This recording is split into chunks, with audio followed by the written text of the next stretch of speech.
everyone, it's Akane from Ask Akane from CultureToronto.com. We are dealing with our first question today. It is, how do you deal with regret? I regret not being myself and caring about what others think about me. So let's begin. Dear dealing with regret, thank you for trusting me with your question. I hope I can be of help to you in some way. Regret is a heavy emotion. It is something that can rob us of a happy present and future, and it can lace our past with a melancholy that was never initially there. I think it's important to understand where your regret stems from. There have and there will be many crossroads in your life, times when you have had to make a choice.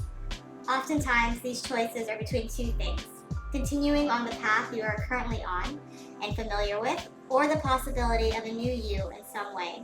This new you may show itself in you taking a leap of faith that will lead you to a new hobby, a completely different and possibly more fulfilling career path, and adventures that will both terrify and shape you, or to say yes to a relationship that you never thought was possible.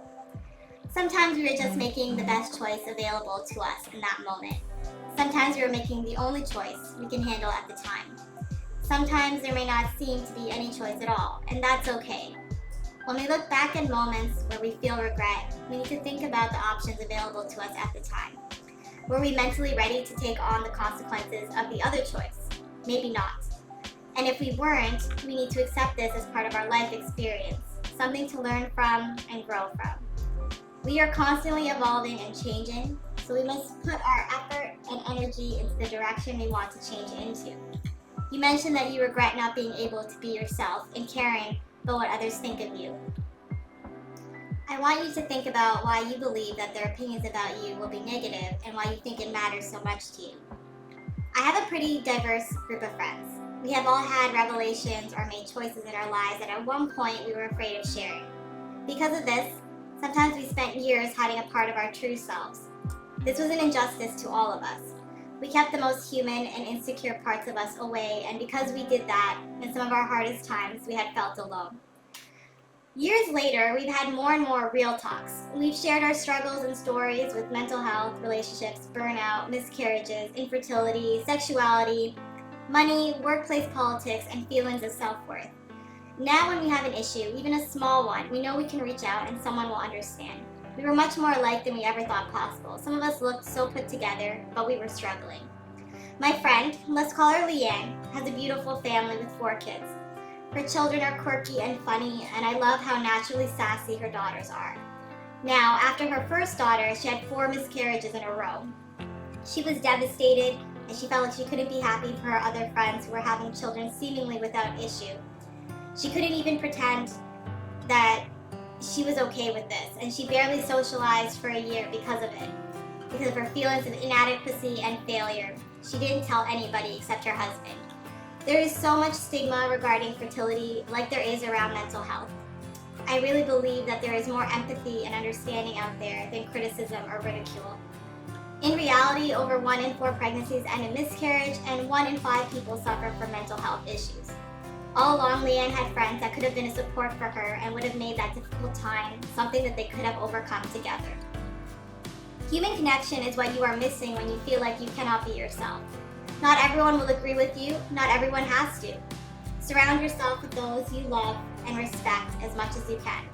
If you choose to open up to them and they truly care about you, this will be just another thing that will strengthen your bonds and will help you accept yourself for the person you are.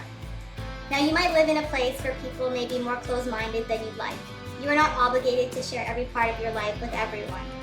The world is a big place, and the beauty of it is that we are so globally connected through the internet that there are people out there who are either like you or will accept you with open arms. So find your tribe, but they may be around you already. Open up to them with sincerity and vulnerability, and you may be surprised with how much they may have already knew and accepted about you.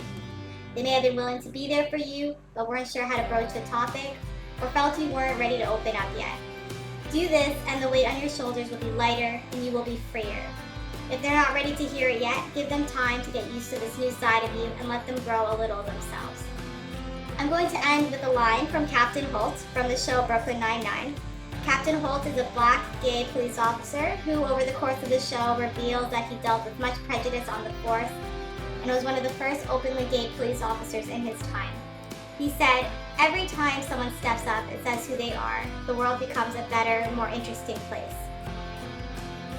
So, dealing with regret, be you, and the world and you will benefit from it. Thank you for reaching out. See you, Space Cowboy. Love, Akane. A squirrel, yeah.